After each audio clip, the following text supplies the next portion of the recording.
పోరాడతాం పరిటాల క్వారీ ఘటనలో మరణించిన బాధిత కుటుంబాలకు న్యాయం జరిగేంత వరకు పరిటాల క్వారీల అక్రమ తవ్వకాలను ఆపాలి. పరిటాల క్వారీల అక్రమ తవ్వకాలను ఆపాలి. పరిటాల క్వారీల అక్రమ తవ్వకాలను ఆపాలి. పరిటాల క్వారీల అక్రమ తవ్వకాలను ఆపాలి.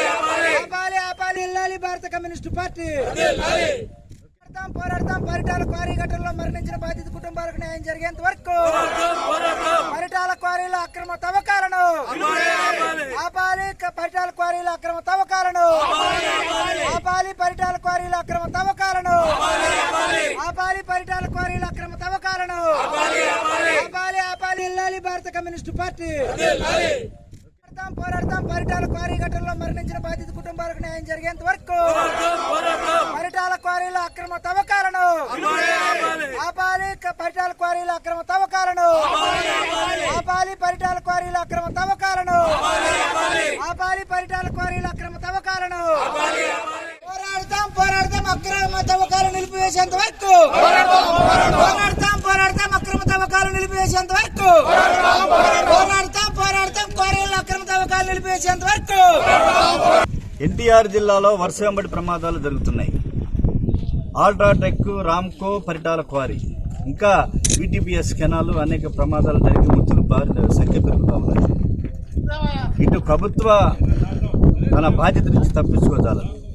పరిటాల క్వారీకి సంబంధించి లేబర్ డిపార్ట్మెంటు కాంపెన్సేషన్ యాక్ట్ కింద చనిపోయినటువంటి ఎవరైతే బత్తుల దుర్గారావు, బాఘెల్ ఎవరైతే ఉన్నారో నాయక్, వీరందరికీ కూడా వయసును బట్టి యాక్ట్ ప్రకారం బీబీ నాయక్ అనేటువంటి వ్యక్తికి 44 సంవత్సరాలు, ఈయనకి 12,93,000 రూపాయలు కాంపెన్సేషన్ ఇవ్వమని చెప్పి లేబర్ యాక్ట్ ప్రకారం లేబర్ కమిషనర్ ఉత్తర్వులు జారీ చేశారు. ఎవరైతే ఈ క్వారీ యజమాని ఉన్నాడో Pavan granites and metal works వాళ్ళకి. రెండోది బత్తుల దుర్గారావు, ఈయన వయసు 19 సంవత్సరాలు, 16,89,150 రూపాయలు కాంపెన్సేషన్ ఇవ్వమని చెప్పి అనౌన్స్ చేశారు. అలాగే బాఘెల్, వీరంతా కూడా జీకొండూరు, చౌటూరు గ్రామస్తులు, నివాసం, 35 సంవత్సరాలు, 14,77,950 రూపాయలు. మేము అడుగుతున్నాం, ప్రాణాలకి ఆక్షన్ వేస్తున్నారా, వెలగొడుతున్నారా? సేఫ్టీ మెథడ్స్ ఏవి? 99 క్వారీలకు అనుమతి ఉంటే 50 అనధికారికంగా ఇక్కడ తవ్వకాలు సాగుతుంది. కాబట్టి గనుల శాఖ ఏం చేస్తుంది? మామూలు మత్తులో జోగుతుంది, మామూలు మత్తులో నిద్రపోతుంది. ఇలాగ 300 ఎకరాల స్థలాన్ని ఒక పబ్బులాగా గనుల శాఖ ట్రీట్ చేసినటువంటి పరిస్థితి. దీని నుంచి కార్మికులు బయటపడాలి. కట్టు బానిసల్లాగా చూసినటువంటి పరిస్థితి. కార్మిక చట్టాలు అమలు చేయరు, చట్టాలు ఉన్నా. కాబట్టి వాళ్ళ కారు యజమానుల పెద్ద మాఫియాగా ఏర్పడి ఒక మాఫియా ముఠా రాజ్యం వెళ్తుందనేటువంటిది వాస్తవం. కాబట్టి ప్రభుత్వం కూడా చంద్రబాబు నాయుడు గారు కానీ, పవన్ కళ్యాణ్ గారు కానీ, అలాగే ప్రతిపక్ష నాయకుడు వైఎస్ జగన్మోహన్ రెడ్డి గారు కానీ, అలాగే నారా లోకేష్ కానీ ఈ ప్రాంతాలను సందర్శించాలి. ఇవాళ క్వారీలో సాగుతున్నటువంటి అన్యాయాల్ని, అక్రమాలని, ఫ్యాక్టరీలు, ముఖ్యంగా ఎన్టీఆర్ జిల్లాలో పారిశ్రామిక ప్రాంతాలైనటువంటి జగ్గయ్యపేట, అలాగే కిలేశపురం, కేతనకొండ, దొనబండ, పరిటాల, అట్లాగే కొండపల్లి పారిశ్రామిక వాడ, ఇవన్నీ కూడా నిబంధనలకు విరుద్ధంగా సాగుతున్నటువంటి పరిస్థితుల్లో ప్రభుత్వ వైఫల్యం కొట్టొచ్చినట్టు కనపడుతుంది. కాబట్టి ప్రభుత్వం నైతిక బాధ్యతగా 50 లక్షల రూపాయలు కాంపెన్సేషన్ ఇవ్వాలని చెప్పి మేము డిమాండ్ చేస్తున్నాం. లేబర్ యాక్ట్తో పాటుగా లేని ఎడల ఖచ్చితంగా సిపిఐగా ప్రణాళికాబద్ధంగా పెద్ద ఎత్తున ఉద్యమాన్ని కొనసాగిస్తాం. అవసరమైతే కార్మికులను చైతన్యపరిచి ఈ ప్రాంతంలో పని బంద్కు కూడా వెళ్ళడానికి సిపిఐగా మేము పోరాటం చేస్తామని చెప్పి ప్రభుత్వం తన బాధ్యతని తప్పించుకోజాలదని చెప్పేసి మరోసారి చెప్తూ గనుల వెంటనే ఈ గనుల్ని ఎవరైతే అనధికారంగా ఉన్నాయో గనులన్నీ కూడా సీజ్ చేయాలని చెప్పి ఇవాళ సిపిఐగా డిమాండ్ చేస్తుంది. అంటే అధికారుల మీద చర్యలు తీసుకోవాలని చెప్పేసి వాళ్ళు అన్నారు కదా, అధికారులు ఎవరు ఏంటండి?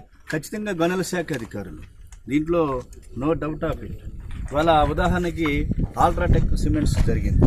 ఎన్టీఆర్ జిల్లా కలెక్టర్ గుమ్మల సుజన గారి చొరవతోటి 50 లక్షల రూపాయలు ఓన్లీ ఫ్యాక్టరీ యాజమాన్యమే ఇచ్చింది. మేము ఇప్పటికీ డిమాండ్ చేసేది ఏమిటో, రేపు 29వ తారీఖున ధర్నా చేస్తున్నాం జగ్గయ్యపేటలో.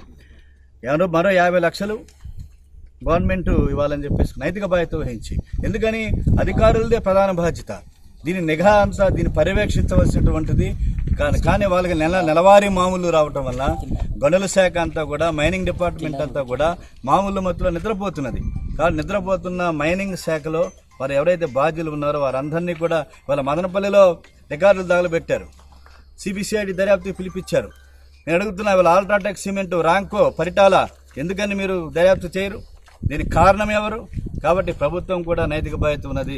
కాబట్టి ప్రభుత్వం కూడా వీరితో కలిపి 50 లక్షల రూపాయలు చనిపోయిన 3 కార్మికులకి ఇవ్వాలని చెప్పి డిమాండ్ చేస్తారు. అంటే ఇది పర్మిషన్లు ఉన్నాయి అంటారండి దీనికి, ఈ క్వారీకి? మాకు తెలిసినంత వరకు 99 గనులకు మాత్రమే, క్వారీలకు మాత్రమే ఇక్కడ పర్మిషన్ ఉన్నది. 50 క్వారీలు అనధికారికంగా తవ్వుతున్నారనేటువంటి సమాచారం.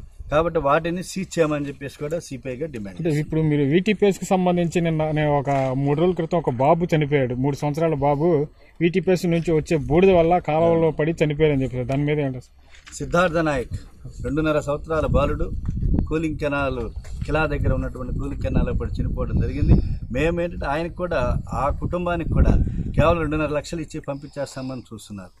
అలాగే అక్కడ ఉన్నటువంటి స్థానిక నాయకత్వం, ఫ్యాక్టరీ యాజమాన్యం, వీటీపీఎస్ యాజమాన్యంతో కుమ్ముక్కయ్యి లోకల్ సంబంధాలు, స్థానిక సంబంధాల వలన ఆ కుటుంబానికి న్యాయం జరగలేదు. దాంట్లో కూడా ప్రభుత్వం ఖచ్చితంగా ఆ బాలుడికి కూడా భవిష్యత్తు వాళ్ళ తండ్రికి ఉద్యోగం ఇప్పించాలి. అలాగే ఆ కుటుంబానికి కూడా 50 లక్షల రూపాయలు కాంపెన్సేషన్ ఇవ్వమని చెప్పేసి డిమాండ్ చేస్తున్నాం.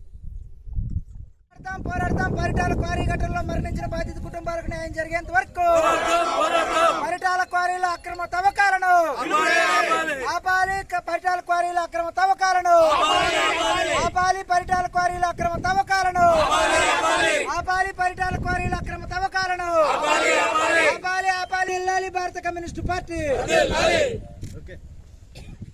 పోరాడతాం. పరిటాల క్వారీ ఘటనలో మరణించిన బాధిత కుటుంబాలకు న్యాయం జరిగేంత వరకు పరిటాల క్వారీల అక్రమ తవ్వకాలను ఆపాలి. పరిటాల క్వారీల అక్రమ తవ్వకాలను ఆపాలి. పరిటాల క్వారీల అక్రమ తవ్వకాలను ఆపాలి. పరిటాల క్వారీల అక్రమ తవ్వకాలను ఆపాలి. ఇల్లాలి భారత కమ్యూనిస్టు పార్టీ. పోరాడతాం. పరిటాల క్వారీ ఘటనలో మరణించిన బాధిత కుటుంబాలకు న్యాయం జరిగేంత వరకు పరిటాల